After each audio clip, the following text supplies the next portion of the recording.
All right. I have Joey Moronta here.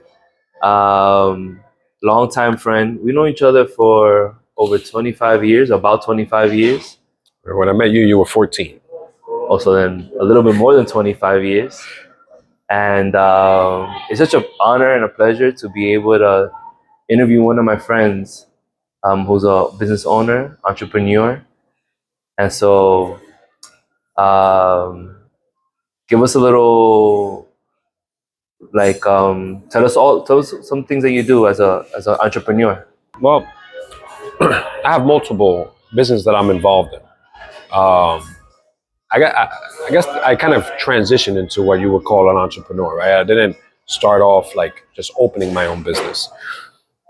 Before, you could say I stopped working for someone else. Was when I left Best Buy. I was there for 10 years, Mm.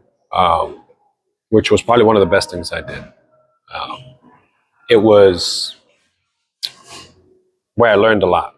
I developed a tremendous amount of business acumen, good working skills, and worked within a structure that allowed me to grow. And I was super fortunate that I landed there and that I learned what I did because it's helped me in so many aspects of my life. Professionally is one of them. Mm. So I was there, and my dad has always had businesses since I was young. He's always been an entrepreneur, and he had refrigeration business when I was a young kid. He had a grocery store in the Bronx when I was younger. I remember I used to work with him at a really young age, from like 7 a.m. to midnight in the summer times. And throughout like middle school and high school, then he opened the businesses close to the neighborhood on Dyckman. He had Dyckman Express restaurant. My uncle had the grocery store on the corner. And then later on, 2008, he opened up 809 Restaurant and Lounge, expanded it a couple years later. And in 2014, 2015, I came to work with him over here. It's a tough decision, but I've always thought about potentially going into the family business. And he kind of wanted me to for a while. So I transitioned over. And during that time, I've been working here, seeing how I can impact the business. It's not easy, it's working in a family business at all. Mm. It's a much different dynamic, and you really have to like police yourself, battling complacency. And there's no help desk. There's not a line that you call and say, "Hey, I got this issue. What do I do?" You're kind of alone. Um, but I've been here for a while. During that time, I've been involved in other businesses. I opened up a barbershop. Mm. I'm opening up a fish market with a partner, and I'm investing in properties, and then I'm doing some Airbnb in the Dominican Republic, Punta Cana in particularly. But yeah, that's all the stuff that I've been involved in. Throughout this, I guess you want to call it a journey or this time. Anything that I would say has been a success has been because of the many mistakes and failures that preceded it. Well, thank you. Yeah. Um, what inspired you to start the barbershop? That was right in the midst of the pandemic. I remember that I have a room that sort of was supposed to be utilized like the cigar room in the back of 809. So it was constructed when my dad first opened it up, but it was never turned into that, right? But it had, all the effects of it, and everything was closed during that time. And my barber, I needed him to cut my hair, so I called him back there, and that's where he was cutting my hair. And he didn't really have a place, so he told me like, "Hey, you think I can cut back here during the pandemic?" Oh, Yeah, and I was like, "You know what? Yeah." And I remember during that time, I was interacting with his clients. I was seeing people coming in, and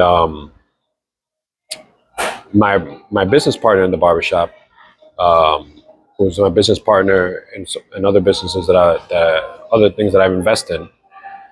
Him and I pitched him the idea like, "Yeah, you know what do you think if we do this? We open up a barbershop. I think there's a play there. We could really differentiate ourselves. And we were just like, yeah, you know what, it could be well. We did some numbers and figured what it would work. We already had my barber at the time that could get in. We met some others that came over during the time that he was here just to like chop it up with us, and they were like, hey, we would do it. Coincidentally, we saw a place open up directly across the street from 809, and we called up and we got the space. And When somebody opened up, yeah, where our barber shop is right now, directly across the street, it became vacant. So we called. We saw the sign and we just called. it was a barber shop. It was a salon. It was a salon, and they left. They left. left. Yeah, they left, and we took the space. And it wasn't that we saw that and we spoke about it. We spoke about it. Then that place opened up, so it was just kind of aligned. And we were like, you know what? Why not? If we can have this as another, potential positive revenue stream, nothing that we were going to get rich off of, and then maybe we put our stamp on it, kind of differentiate ourselves from others, with what the type of vision that we had. So why not? We did it. Speaking about differentiating yourself, why don't you share the name of the barbershop? It has a unique one, and so how did you come up with it and the branding for it? The name is Señor Bigote Barbería, right? Which is funny because I've gone to DR, right, and I see a lot of the names for barbershops. They make sure that they say it in English, like something barbershop, right? And then I'm here in the States, and I purposely said it in Spanish, Barbería. It's ironic, right? But the name, in the beginning stages, we were like, we didn't know what name to have, like what name to put. But there was a photo that I remember that I had like put on something like an acrylic for my father. And it was a picture of me and my siblings and him, and years ago when we were in Punta Cana, really young. And he looked really young, but in the picture he looked like Borat, like with the mustache, right? And I had it in my hand. And during that was the time when I was thinking about the name. And I remember I went to Dyckman Express, the restaurant that we had, and I just had it in my hand. And a friend of his was like, "Oh, Mr. Bigote," and I was like, "What are you talking about?" He was like, "Your father, Mr. Bigote."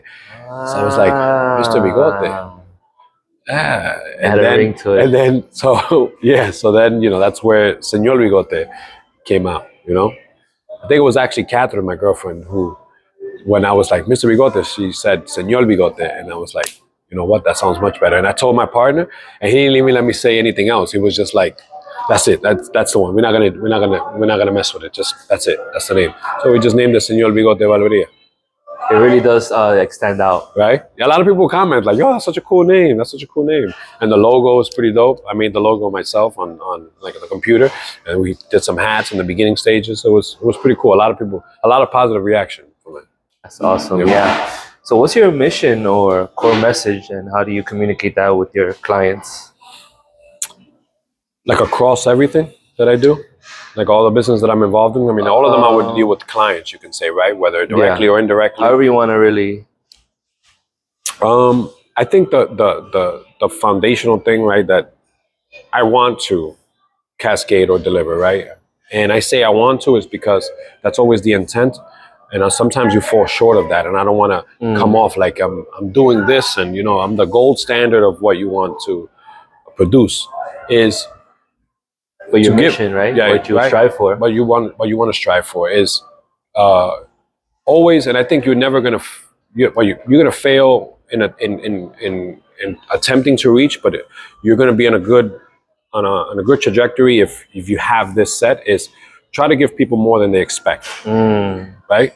Now there's a fine line with that, especially when you're dealing with consumables or things that could potentially cost you money. Like it would be easy to keep people really happy if you give them, $30 worth of food for $10. That's not sustainable, right? But there's a lot of other ways that you can show up and give people more than what they expect, right? On how they're interacted with or the type of follow-up, whether it's clients that come into the barbershop or patrons that are potential guests that you're dealing with on Airbnb, which I only have 5 stars, by the way.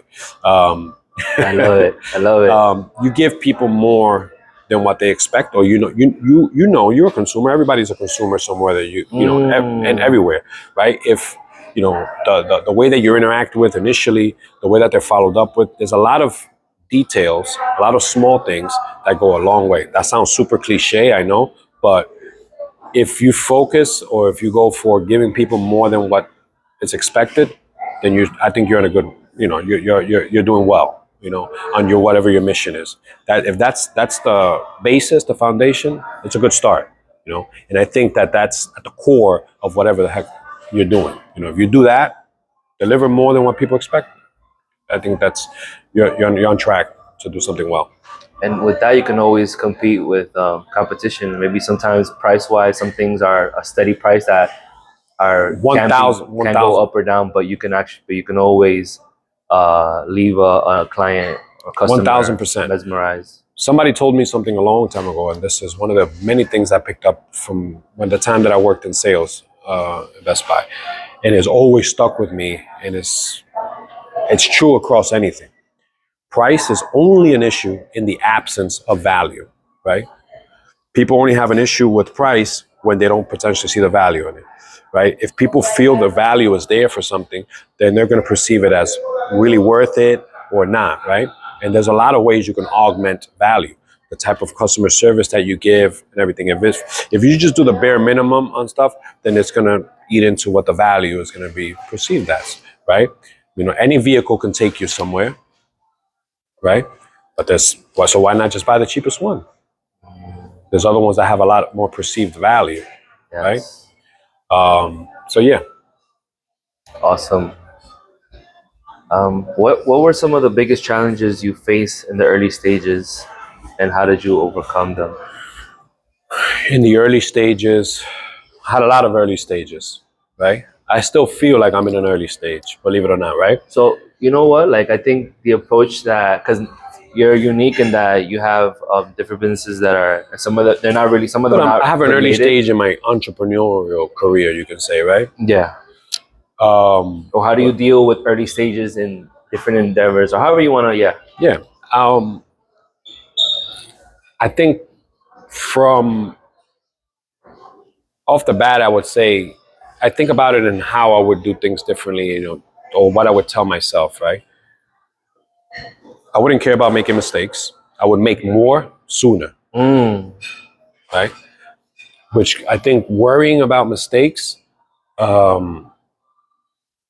allows you to procrastinate and delays progress or doing better, right? I think most people, including myself, equate mistakes to you don't know how to do this or you're bad, you suck. But the more mistakes you make, the sooner or quicker you're going to get to the right outcome, right? Mistakes are like chiseling away at a stone. I love the way you painted that. I'm going to remember that for a long time. The more of them that you make, the finer piece of artwork you're going to produce, right? I would want to make more sooner. That's one thing. The other is I would do more to battle complacency. My situation was a little bit unique because, I came into a family business. And I think that if you don't really stay cognizant of, I can do whatever the hell I want right now, it could creep up on you and delay progress. But no one's going to fire you or anything. Is that what you mean? No one's going to fire you. You can delay this till tomorrow. You can do that later. You don't necessarily talk with this employee about that particular action right now, because you're your own boss, right? You have to really want it. And in a family business, coming in like that, you kind of, it's unique in the sense that you weren't there from the onset, from starting it, right? When something's your own baby from the onset, you understand a bit more of the struggles to ignite that, right? So you have a different appreciation for it. But regardless of whether you know those initially or not, you're going to learn them at some point, because you know how they say a lot of people have to go through the tough stuff that makes them much harder, super cliche, I know, and then it allows them to be much better. Now, there's always some success stories that's launched from a very tough beginning. That's going to happen sooner or later, because if you don't possess the type of work ethic or the type of grit that's usually developed from being in that type of situation, you, that you're not gonna, if you don't have those habits, You're not gonna make it. you're gonna eventually put yourself in a situation that's gonna make you learn those habits. You understand what I'm saying? You may not pay for it initially, you'll pay for it eventually though. You understand what I mean? So if you didn't go through tough times that delivered you through some really strong work ethic or whatever the case is. Could you give an example, actually? Yeah. Like, what's one thing you remember, like, that you were like, maybe skirmish, didn't attack head on, and then it ended up being a bigger problem? But is that what you meant? Yeah. I think like when I initially came here, I took it for granted. There was a good system in place for You're talking about the restaurant now. yeah, good system The in lounge. place in terms of, because there was a system already put in terms of how the waiters work, how the nightlife work, and so on and forth. So you think to yourself like, this is a machine that's running its own. Let me see some of those small things that I can implement or change, and you just kind of go with the flow. And And you're kind of learning it, right? yeah, you're kind of learning it, but you have to you have to focus on financials. You have to know your numbers, and you have to really be on top of them, right? So I think that really being ingrained in the numbers was the first thing, right? I was just kind of going with the flow of the business, and I wasn't ingrained in the numbers. You have to know your numbers inside out, every which way since Tuesday. If that's not the case, there's a lot of leakage that you could, and a lot of efficiency that's lost. So that was one. I think initially, if you were asking me, what are your typical revenue on a Tuesday or this and that, I probably would have been like, oh, well, I'm not sure. Guesstimate. I don't know. Now I can tell you what my revenue is per hour on a Wednesday, right? What particular categories sell this? What are my margins on this particular product category? Which ones are comping? Which ones are declining, right? I think that's something, right? How did you master that? Is it looking at a POS system report? How do you? Well, How do you? I did a lot of that. I mean, when you work in sales, you do a lot of that. That's what I did. You live on knowing. Hold on, I'll be right back. Do you think? Sorry, Mike. No, you're good. Duty calls. So Joey, how did you master those numbers? Is it like looking over? I mean, financial acumen that's something that you pick up in Best Buy. Even as at my third year in as a supervisor, was something that they really ingrain in you, and you have to really know your stuff, right? You have to know, what areas you're comping in. You go through different subclasses of categories. This it's significantly less complex, but it's easier to get away from you. You have inventory that can go bad, that expires. So it's unique in that aspect, but it's virtually the same thing. Um, that's something that you really want to have a grip on. The numbers always have to make sense. And anything that you're doing, people get caught up in feelings, or this, I really have a feeling about this. Well, run the numbers. eliminates fear. Yeah, run the numbers. The numbers have to make sense in anything that you're Makes doing. sense or they don't, right? Yeah, the numbers have to make sense. And restaurant industry is a very rough industry. The margins are slim. You really have to find your niche in certain categories on things that are going to allow you to be above water. Us with being having the nightlife for all those years that we did, really helped significantly, because the nightlife is an industry where you can really, make up a lot of the margin deficit that you would have in a restaurant. But even that's changed. That industry is kind of upside down now. It's completely different from where it was, 10, 8 years ago. Can you give an example of how it's flipped? Saturated, so much. Different generations coming in, and with any nightlife, anybody that's in that industry can tell you, it's very finicky. You know, it's not. They don't the loyalty that you have with other type of businesses isn't necessarily there, and that's not a bad thing. But you know, the newer, shinier ones are always the ones that are going to be at the forefront. It's kind of cycled too much. That's why you don't see a very large or very long lifespan for venues in the nightlife industry. They often rebrand, change ownership or stuff like that to kind of have a fresh, new feel to them. You know, But you guys have been here for a long time, I would say. a long time. I think we were unique. Same name, Yeah, same owner. same name, same Obviously. owners. How have we're you like differentiated yourself with your competitors to allow yourself to remain? I think a lot of it um, ties into how my father's maintained his relationship throughout the community. You know, I think that we would really differentiate ourselves in the way that we were viewed and that we partook with the community. So he always made sure to be available um, to community members. You know, he's had 10 plus years of doing giveaways. You know, Thanksgiving gives turkeys away in the hundreds, thousands, a few years, and hosts a lot of events. Some even free.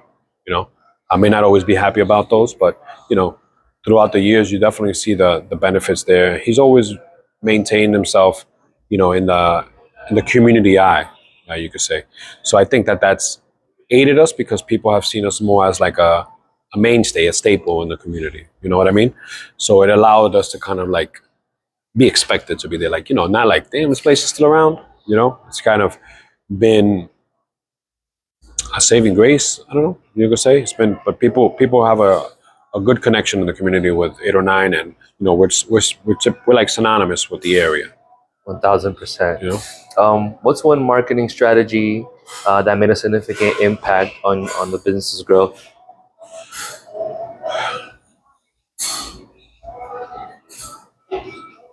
Like paid things, or even more than that, because you just mentioned goodwill type of I things think for like. I think and I'm gonna be honest. I think that marketing, us marketing ourselves, has the marketing that's been beneficial for us has been the marketing, you could say, that's kind of ingrained in our DNA. The stuff that we do without the intent of marketing. So the stuff that we do in the community, how we've positioned ourselves to be visible and participate in activities, community events, opening our doors to people, has been the positive, I guess you could say, like unintentional marketing that we've done. And with that being said, I think that that's one of the biggest opportunities that we've had through the years. Like social media presence and that type of new age marketing, we've kind of fell short, you could say, or haven't done it to the maximum potential. But I think that what has done well for us is those things, and that's another form of marketing, right?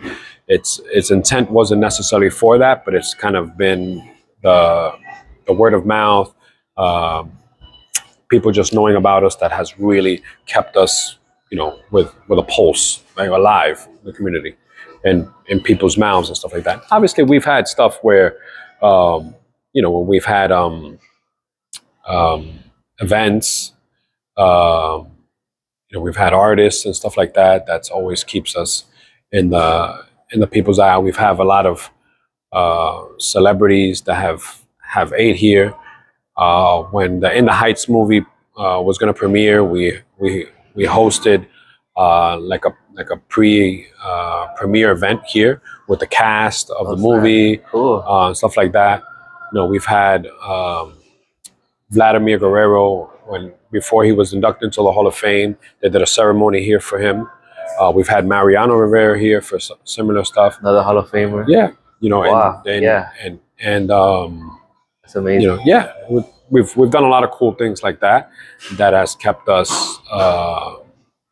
in people's subconscious, you could say, where we don't go away, you know. And it's unique because a lot of that stuff doesn't necessarily happen, and it's kind of like just we don't necessarily like seek it out because of the way my dad has always conducted himself in the business. People have seen this as the place for those They type of approach things you, to take right? place. Yeah, yeah, That's like you hit the ultimate where you're yeah. not even It's pretty paying for cool. it, It's pretty cool. Yeah, and they come to you. yeah, yeah. Well, remember that? I remember that day when Vladimir Guerrero event happened. Aaron Judge came over here. Yeah, it was Oh pretty cool. snap! Yeah. It was pretty cool. We've had a lot of baseball players here. David Ortiz, they've come eaten here a bunch of times. We have other basketball players that come and eat here. Yeah. When Hey, I Knicks. Howard Isley, Okay. yeah, he came here. All right. Jared Jack, when he was with the Knicks, he came here too. Okay. Sam Cassell comes here often. Mm, Paul Pierce has been here. no way. Yeah. Paul Pierce was here. Uh-huh. Well, a few other players. Chris McCullough, that used to play with the Nets, he comes here a lot. We got a lot of nice like athlete players that come here. Cool guys. Sweet. Um, how do you determine whether you want to like use it for like 809 lounge or restaurant or the barbershop or however you wanna, or even like your Airbnb business, like see how it best fits, which business best Yeah. fits. How do you explain your business in a quick, compelling way, air quotes, like elevator pitch, when you meet someone new? Like this, you don't have to pitch it to nobody, I don't think. No, but And barbershop, do you? but So maybe the Airbnb or however you think. it's. I think that's a question that on the surface you could think that it doesn't necessarily apply to all, but it does. Um, the only thing I could think of with that is obviously when you say an elevator pitch is because it's condensed, right? Yeah. And that's good because anything that's going to really draw people in has to be simple, and that's exactly what it is. I think it just has to be simple. Know your numbers, and keep it very simple. So something, I mean, for any of these businesses that I would say, I would speak about some quick financials on depending on how I'm trying to position it to the person, and keep it relatively simple. You know, like if I was talking about my barbershop, I would talk about maybe the obviously the amount of chairs that I have and the financials that you would get and what unique things I'm trying to solve for, right? That's differentiating me from the others, which I think with us is, the upscale gentleman's barbershop that kind of meshes two cultures of like the urban, kind of how we grew up, right? We went to barbershops, so it was, and this is not, now it sounds like it's longer, but I'm saying so you could understand. When we grew up, right, you went to a barbershop and it was like super like hickish, just Spanish, right? And it wasn't, we were like the mesh that were like Americanized, but we knew the Spanish, but it wasn't anything like us. You know what I mean? Yeah. So, and that's what we try to accomplish with this, because over here, you have a barbershop in every corner, but they still kind of follow that trend. Ours is kind of like, meshing those two worlds. And you go in there, you see a poster of Big and Jay-Z. Like, we understand that. We're Dominican, but culturally, we're New Yorkers. You know what I mean? I love that. Yeah, going back, keep it very simple. Anything that has to do with numbers, know the financials and what you're trying to solve for. Perfect. Yes. Um,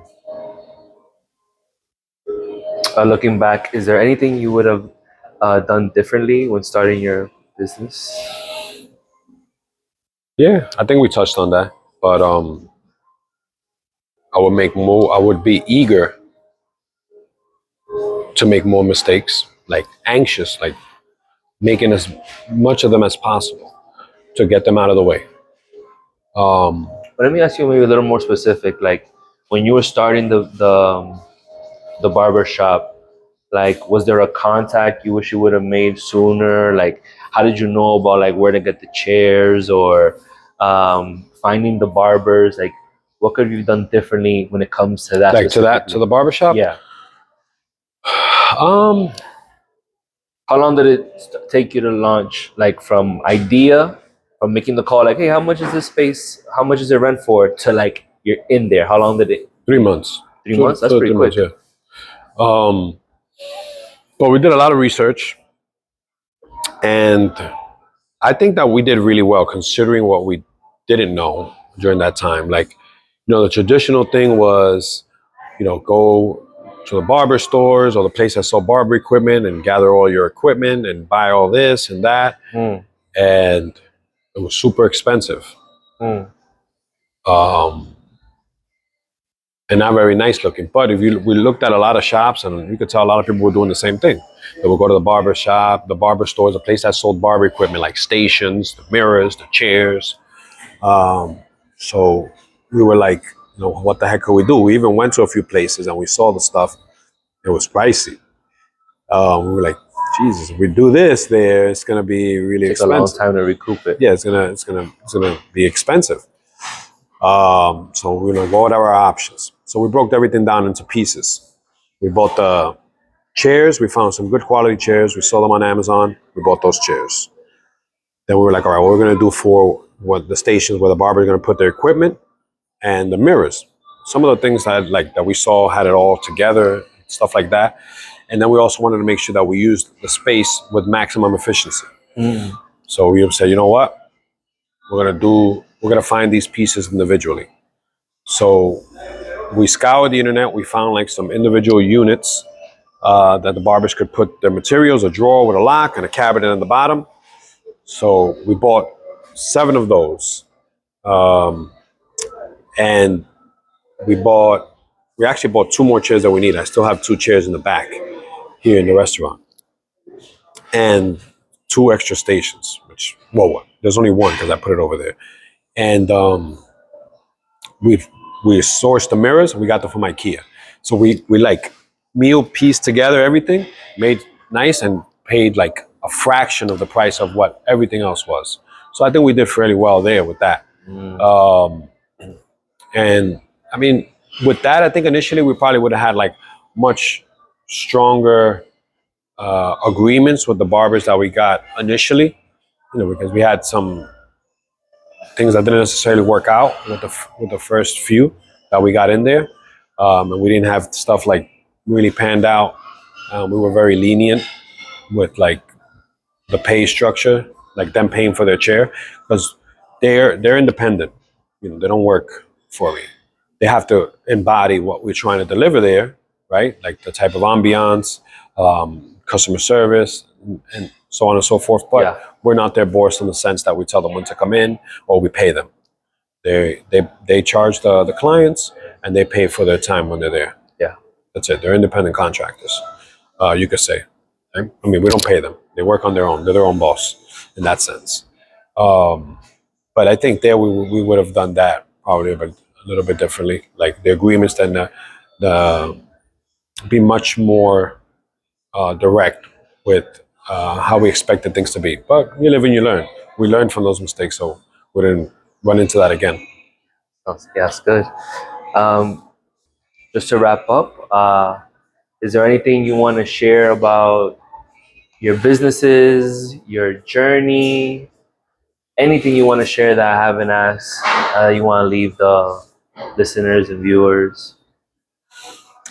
The listeners and viewers? I thought you said something else. That's why I laughed. What you thought I'd say? The sinners. What? I thought you were trying to be funny. I thought you said the sinners. That's crazy. They just dropped that on you in the last minute. That's what I thought you were trying to be funny. I'm like, what? I mean, what are you talking about? What I want to what I want to say about like my businesses. I mean, just anything you want to leave the people with. I mean, I guess at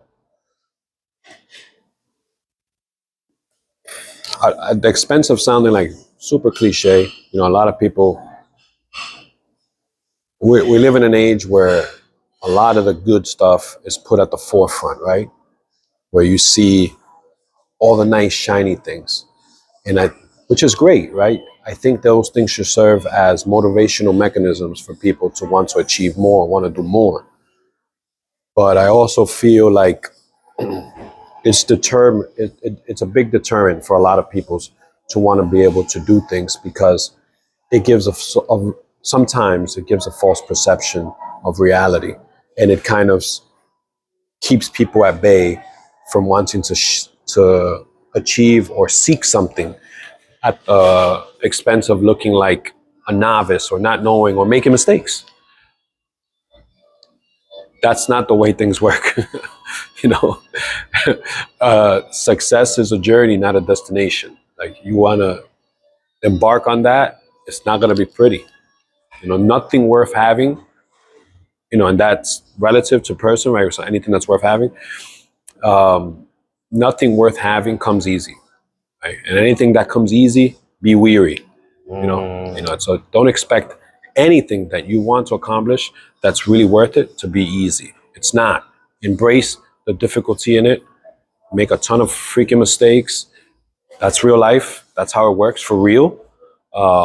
You often just see the end product from a lot of people. What people want to portray, but that's not real life. That's not how it is.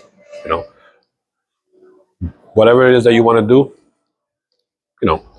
sounds super cliche, but just do it. Just do it. Don't worry about anybody else. Take the first step. Take the first step and make a million mistakes before you do one thing right. So what? So what? Joey, I want to thank you, my brother, for just being so gracious with your time and Of course, bro.